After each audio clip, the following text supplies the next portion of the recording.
Assalamualaikum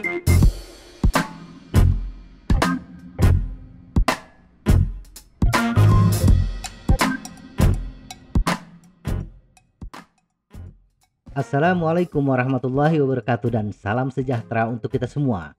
Bersepeda di jalan datar, gaya yang harus dilawan hanya ada dua, yaitu hambatan gelinding dan hambatan angin. Berbeda bila kita bersepeda di tanjakan, ada penambahan satu gaya lagi yang harus kita hadapi, yaitu gaya gravitasi.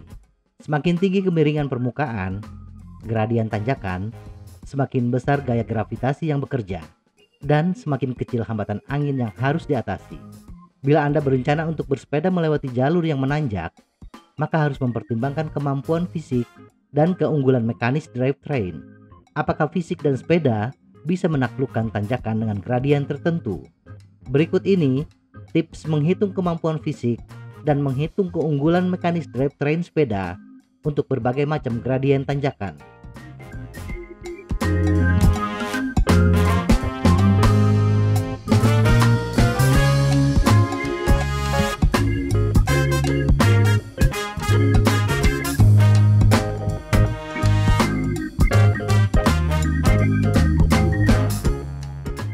Batasan kemampuan fisik. Kemampuan fisik pesepeda memiliki batas tertentu, tidak seperti drivetrain, di mana ketika keunggulan mekanisnya masih di bawah yang dibutuhkan, kita bisa mengganti drivetrain dengan yang memiliki keunggulan mekanis yang tinggi. Ambang batas kemampuan pesepeda biasanya disebut Functional Threshold Power atau FTP. Pesepeda rekreasi, kelompok terbanyak pesepeda di seluruh dunia, memiliki FTP rata-rata 2,5 sampai 3 watt per kilogram. Pesepeda yang terbiasa balapan rata-rata memiliki FTP 3 sampai 3,75 watt per kilogram. Dan atlet profesional rata-rata memiliki FTP 3,75 sampai 4,25 watt per kilogram. Jadi, bila Anda seorang pesepeda rekreasi dengan berat badan 60 kg, maka FTP rata-ratanya adalah 150 watt sampai 180 watt. Mengetahui berapa watt power yang kita miliki harus diukur dengan menggunakan power meter. Tetapi alat ini mahal dan terlalu bervariasi untuk ulasan kali ini. Jadi kita hanya mengasumsikan pesepeda rekreasi memiliki power 100 sampai 150 watt tanpa melihat berat badannya. Variabel berat badan akan diperhitungkan dari data kecepatan. Untuk mengetahui apakah kita mampu melewati tanjakan dengan gradien tertentu, langkah termudah adalah mengetahui kecepatan maksimal yang bisa kita capai untuk gradien tertentu dan berat total tertentu dari pesepeda, dengan asumsi pesepeda memiliki power 100 watt dan maksimal 150 watt. Dengan menggunakan bikekalkulator.com, saya membuat tabel kecepatan maksimal untuk gradien tanjakan tertentu. Penentuan nilai gradien diambil dari pengelompokan gradien aplikasi Osman. Sedangkan berat total adalah berat badan pesepeda ditambah berat sepeda secara keseluruhan. Dari tabel yang saya buat, untuk pesepeda yang memiliki berat badan 60 kg dan berat total sepeda 15 kg, berat total 75 kg untuk jalan datar atau gradien 0, bila pesepeda memiliki power 100 watt, kecepatan maksimalnya adalah 24,34 km per jam. Untuk gradien 4, 11,10 km per jam. Dan untuk gradien tertinggi, yaitu 20%, seperti tanjakan Cijengkol Lembang yang lagi viral, kecepatan maksimalnya adalah 2,64 km per jam. Keunggulan mekanis drivetrain.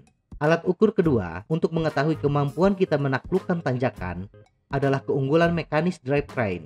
Perhitungan yang digunakan adalah kecepatan maksimal untuk kombinasi drivetrain tertentu dengan asumsi cadence 60 rpm dan diameter ban yang digunakan 26 inci. Dari perhitungan kecepatan maksimal untuk kombinasi drivetrain, di mana jumlah gigi crank yang saya gunakan adalah crank terkecil yang diproduksi Shimano, yaitu 22T sampai 38T, dan sprocket terbesar yang diproduksi Shimano, yaitu 32T sampai 51T.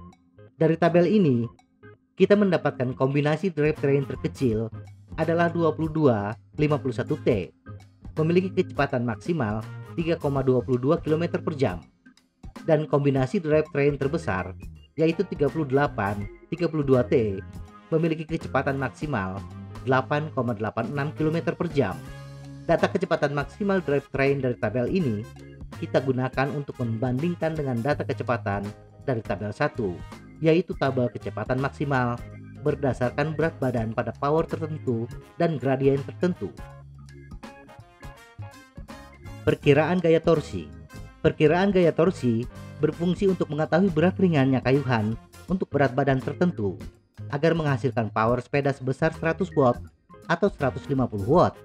Berat ringannya kayuhan ini akan kita bandingkan bila kita bersepeda di tanjakan dengan gradien tertentu.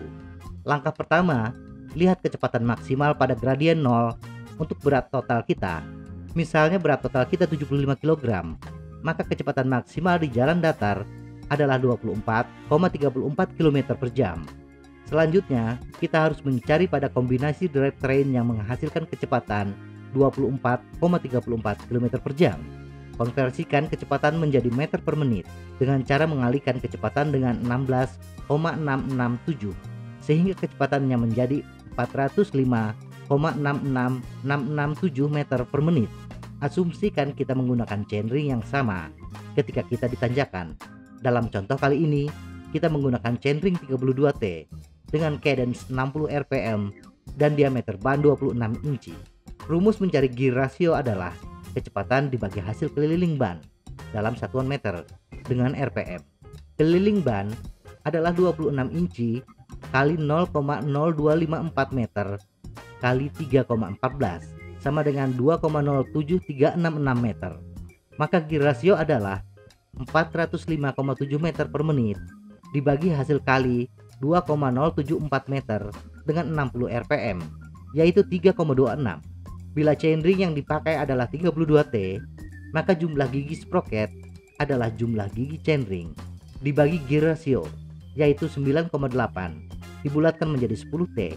Nah, kayuhlah sepeda Anda dengan menggunakan chainring 32T dan sprocket 10T. Bila tidak ada, bisa 11T selama 20 menit. Itulah patokan awal gaya traksi Anda.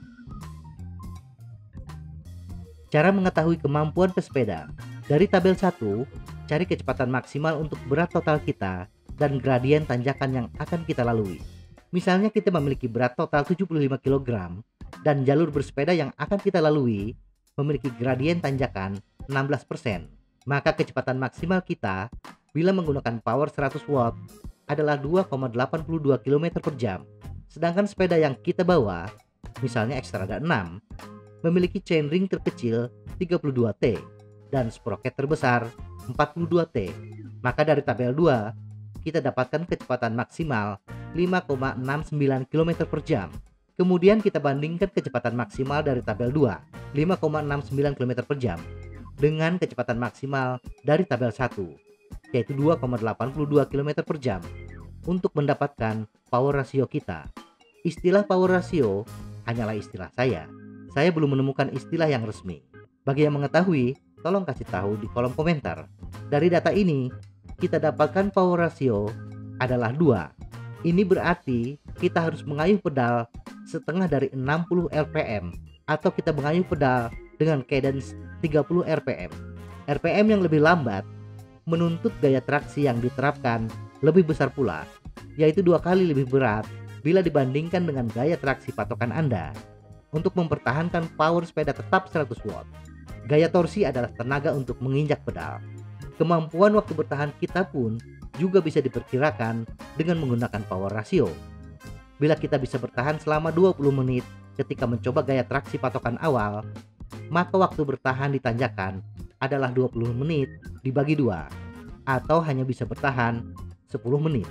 Nah, bila kecepatan di tanjakan adalah 2,82 km per jam, maka kita hanya bisa menempuh jarak 470 meter selama 10 menit. Bila tanjakan memiliki panjang lebih dari itu, mau tidak mau kita harus berhenti. Seperti bila kita bersepeda ke Caringin Tilu Bandung, kita menemukan sepanjang 870 meter tanjakan dengan gradien antara 12 sampai 16%. Itu artinya, mau tidak mau kita akan berhenti untuk beristirahat di tengah tanjakan tersebut. Dengan cara yang sama, bila berat total Anda 75 kg dan ban sepeda berdiameter 26 inci, maka untuk menempuh tanjakan dengan gradien 20%, maka kecepatan mekanis maksimal 5,28 km per jam. Gradien 16%, 5,64 km per jam. Gradien 12%, 7,42 km per jam. Gradien 8%, 10,86 km per jam. Gradien 4%, 19,68 km per jam. Jadi, bila sepeda Anda menggunakan chainring 38T dan sprocket terbesar 32T, artinya kecepatan mekanis 8,86 km per jam, maka hindari jalur dengan gradien di atas 12%.